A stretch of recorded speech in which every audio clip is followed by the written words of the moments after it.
আপোনালোক সকলোকে সুপ্ৰভাত জনাইছোঁ। আজিৰ দিনটো সকলোৰে শুভ হওক এই কামনা কৰিছোঁ।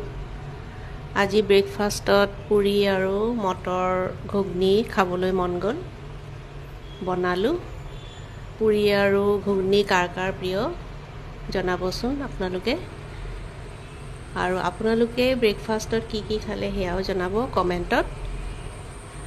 আৰু মোৰ ভিডিঅ'বিলাক চাই যদি ভাল লাগে প্লিজ লাইক কমেণ্ট আৰু শ্বেয়াৰ কৰি দিব বুলি আশা কৰিলোঁ, আৰু সকলোৱে ছাপোৰ্ট কৰিব বুলি আশা কৰিছোঁ। মই আগুৱাই যোৱাত সকলোৱে ছাপোৰ্ট কৰিলেহে আগবাঢ়ি যাব পাৰিম।